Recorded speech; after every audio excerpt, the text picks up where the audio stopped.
வாழ்வும் வழிபாடும் என்ற பகுதியில் யக்ஷி அப்படின்னு ஒரு தேவதை. இந்த யக்ஷி தேவதை ரொம்ப தொன்று தொட்டே நம்மளால் வழிபாடு செய்யப்படக்கூடிய ஒரு தேவதையாக இருந்துன்னு வந்திருக்கு. இந்த யக்ஷியை முதல்ல ரொம்ப தொன்மையான காலங்களில் எதுக்கு உபாசனை பண்ணியிருக்கான் அப்படின்னா, யக்ஷிகள் பல விதமான வகைகள் சொல்கிறேன். என்ன சொல்கிறேன்னா, தீப யக்ஷி, தாம்பூல யக்ஷி, கர்ண யக்ஷி அப்படின்லாம் யக்ஷியில் வகைகள் சொல்கிறாங்க. யக்ஷின்னா ஒரு இனம், ஒரு தேவ இனம். இப்போ மனிதர்கள் ஒரு இனம். அதில் ஐரோப்பியர்கள் ஒரு மாதிரி இருப்பாங்க, ஆப்பிரிக்கர்கள் ஒரு மாதிரி இருப்பாங்க, இந்தியர்கள் எல்லோரும் ஒரு மாதிரி இருப்பாங்க. அப்போ எல்லாருக்கும் இப்போ சீனர்கள் ஒரு மாதிரி இருப்பாள். அந்த சீதோஷ்ணத்துக்கு தகுந்த மாதிரி அவள் எப்படி இருக்காளோ அது மாதிரி தேவர்கள் அப்படின்னு ஒரு இனம், தேவர் மானுடர் அப்படின்னு இனத்தை பிரிக்கிற போது தொல்காப்பியத்தில் கூட தேவ ஜாத்தின்னு தனியாக குறிப்பிட்டிருக்கார். அப்போ தேவர்கள் ஒரு இனம், தேவர்கள் பல்வேறு விதமான இனத்திலே இருக்கிறார்கள். அதில் ஒரு இனத்தவருக்கு யக்ஷர்கள் என்று பெயர். இந்த யக்ஷர்கள் அதனுடைய பெண்பால் யக்ஷி அப்படின்னு அழைக்கும். இந்த யக்ஷ இனத்தை சார்ந்தவர்களில் தலையாயவர் யார் அப்படின்னு சிரேஷ்டமாக எல்லாரும் ஒவ்வொரு இனத்திலையும் சிறந்து விளங்கியவர்கள் இருப்பார்கள். அந்த மாதிரி நம்ம சிறப்பாக சொல்லணும்னா, இந்த யக்ஷ ராஜான்னு சொல்லக்கூடியவன் குபேரன். குபேரன் தான் யக்ஷர்கள் தலைவனாக திகழ்ந்தான் அப்படின்னு கூட சொல்லியிருக்கான். சுவாமியே ஒரு சுரூபத்தில் யக்ஷனாக இருந்து, யக்ஷனா அழகிய தோற்றம் உடையவர்கள் அப்படின்னு ஒரு பொருள். அந்த யக்ஷ சப்தத்துக்கு அந்த தேவதைக்கு உண்டான பண்பு மிகுந்த அழகோடு கூடியவர்கள், மிகுந்த இளமையோடு கூடியவர்கள், மிகுந்த செல்வத்தோடு கூடியவர்கள். அந்த மாதிரி ஒவ்வொரு பண்பையும் இந்த யக்ஷி பதத்தில் சேர்த்து சொல்லியிருக்கேன். நம்ம தேவதைங்கிற நோக்கத்தில் இந்த யக்ஷியை பார்க்க போகிறோம். இந்த யக்ஷியை எதுக்கு கும்பிட்டுருக்காங்கன்னா, பழைய காலத்தில் வெற்றி வருமா, படையெடுக்கலாமா, இந்த காரியம் ஜெயிக்குமா அப்படின்னு கேட்குறதுக்கு முதல்ல இந்த யக்ஷியை தான் கேட்பாள். இந்த யக்ஷி தேவதைக்கு உபாசனை பண்ணி கேட்பாள். அப்படி இந்த யக்ஷியை உபாசனை பண்ணி எந்த ஒரு பூசாரி மிக சரியாக அதை வெளிப்படுத்தி அந்த தகவலை சொன்னால், பின்னாடி ஜெயிச்சுட்டு வந்ததுக்கப்புறம் அந்த பங்கு அந்த தேவதைக்கு ஒரு பங்கும் அவளுக்கு ஒரு பங்கும் கூட கொடுக்குறதா புறநானூரில் ஒரு சில தகவல்கள்லாம் இருக்குது. குறி சொன்ன பூசாரிக்கு ஒரு பங்கு இருக்குது. அது மிகச்சரியாக சொன்னதனால் அந்த பங்கை பற்றி குறிப்பிடுறா அதில். அப்படிங்கும்போது அப்போ அது தொன்று தொட்டு வழக்கத்தில் இருந்திருக்கு அப்படின்னு அறிய முடியும். இது கோயில்களில் வழிபாடு பண்ணுறது. அதே சமயத்தில் வீடுகள்லேயும் யக்ஷியை வழிபாடு பண்ணியிருக்காங்க. தீப யக்ஷின்னு பேர்.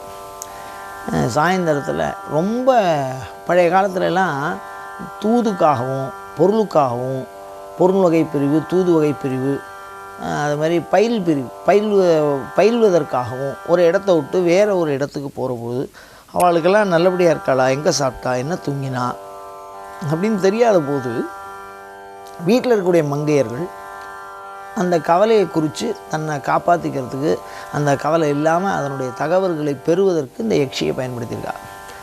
ஒரு வழக்கேற்றி வச்சு அந்த வழக்கில் பார்த்தா அந்த வழக்கில் அந்த விஷயத்தை இன்றைக்கி டிவி தெரிகிற மாதிரி தெரியுங்கிறா. இது உங்களுக்கு சொல்கிறதுக்கு என்னவோ ஒரு செவி வழி செய்தியாக இருக்கும். ஆனால் இன்றைக்கி அதை நம்ம சாத்தியத்தில் பார்க்குறோம். நம்ம வீட்டில் உட்காந்துட்டே எங்கே உலகத்தில் எங்கே இருந்தாலும் தெரியுங்க. ஆனால் ஜோதிக்குள்ளே தெரியும்னா அதை நம்ப மாட்டேங்கிறோம். ஜோதிக்குள்ளே ஒரு தரிசனம், அந்த வீடு எங்கே இருக்கார், எந்த இடத்துல எங்கே போயின்னு இருக்கார் அப்படிங்கிறதெல்லாம் தெரியுமா. அதுவே தீப யக்ஷின்னு. அதனால் வீடுகளில் அந்த மாதிரி ஒரு யக்ஷி தேவதையை உபாசித்து வந்திருக்கிறார்கள். இது ஏன் இந்த பகுதி நசிஞ்சு போச்சு அப்படின்னு சொன்னால், இந்த யக்ஷி தேவதை அப்படின்னு உபாசனை பண்ணுறதுக்கு ஒரு சில நெறிமுறைகள் இருக்குது. தேவதையினுடைய விருப்பம் இதை சார்ந்து மாறுபடுகிற பொழுது அந்த பண்பு குறைந்து வந்து விட்டது. அதனால் இந்த யக்ஷியினுடைய வழிபாடு இன்னும் பார்த்திங்கன்னா, கிராம தேவதையில் எசக்கின்னு சொல்லுவாங்க. இந்த எசக்கி யக்ஷியினுடைய ஒரு வகை. இந்த எசக்கியை வழிபாடு பண்ணி உத்தரவு கேட்பாங்க, இது செய்யலாமா வேண்டாமா அப்படின்னு சொன்னால் ஆவி மேல் ஆவேசித்து பேசும். குலதெய்வங்கள் கோயில்களில் போனால் ராத்திரி தங்கிட்டு வரணும்னு ஒரு சம்பிரதாயம். ஒரு இரவு தங்கணும் குலதெய்வத்துலலாம். அப்படி தங்குற பொழுது எல்லா கோயில்லையும் இந்த யக்ஷியை வச்சுருந்தாங்க. காரணம் என்னென்னா, ஒரு தகவலை இப்போ நம்ம செய்திகள் வாசிக்கிறோன்னு சொல்கிறோமோ இல்லையோ, இப்போ ஒரு தகவல் தொடர்பு, அந்த மாதிரி தேவதைகளுக்கும் மானுடர்களுக்கும் உண்டான தகவல் தொடர்பு தேவதையாக இந்த யக்ஷியை பயன்படுத்தியிருக்காங்க.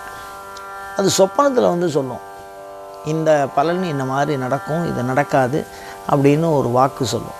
இதை எப்படி சொல்லுவாங்கன்னா, இந்த பூசாரிக்கு தெரியும் இந்த சாமி எப்படி வரும்னு. இப்போ ஒரு இடத்துல ஒரு சின்ன உதாரணம் சொல்ல பாருங்க, யக்ஷி பழைய காலத்தில் எப்படி பயன்படுத்தியிருக்குன்னு. இப்போ குலதெய்வ ஊருக்கு போகிறோம், அங்காளம்மன் குலதெய்வம், அங்கே போய் ஒருத்தர் தூங்குறாருன்னு வச்சுங்க, அந்த பூசாரிக்கு தெரியும் இந்த சாமி எப்படி வரும்னு. அப்போ அந்த இடத்துல படுத்தோன்னா அதில் யாராவது சொல்லுவாள், மஞ்சள் பாவாடை கட்டின்னு சின்ன குழந்த மாதிரி ஒரு பொண்ணு வந்தா அவள் வந்து இந்த மாதிரி இந்த விஷயம் சொன்னான் அப்படின்னு சொன்னால் அதை நம்புவாள். அதே வந்து மடுசார் கட்டின்னு ஒரு பெரிய ஒரு அம்மையார் வந்தார், ஒத்துக்க மாட்டார், இது நம்ம சாமி இல்லை அப்படின்னு.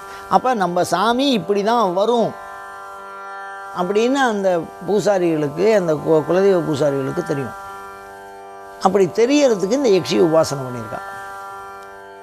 இந்த யக்ஷிங்கிறது வந்து வாக்கு சித்தியை கொடுக்கும். என்ன சொன்னாலும் அந்த வாக்கு பலிக்கும். அந்த பலிதத்தை தரதுனால இந்த யக்ஷியை தனியாக உபாசனை பண்ணியிருக்கா. இவாளெலாம் யக்ஷியை பற்றி சொன்னாலும் மாணிக்க வாசகர் கூட இயக்கிமார் 64 என் குணம் செய்த ஈசனே அப்படின்னு ஒரு இடத்துல பதிவு பண்ணியிருக்கார். இந்த யக்ஷி இருக்கிறத, அந்த தேவதை இருக்கிறத, அதுவும் 64ங்கிற ஒரு சங்கியா பதிவு பண்ணியிருக்கார். 64 விதமான யக்ஷிகள் இருக்கிறார்கள் அப்படின்னு. அந்த யக்ஷிகளுடைய வழிபாடு நமக்கு அருள் வாக்கை பெற்றுத்தரும். அந்த அருள் வாக்கை அருள் வாக்குன்னா என்ன அப்படின்னா, பலிக்கக்கூடிய வாக்கு, உண்மையான விஷயம், எதிர்காலத்தை சொல்லும், மனிதனால் அடைய முடியாத கடந்த காலத்தை சொல்லும்.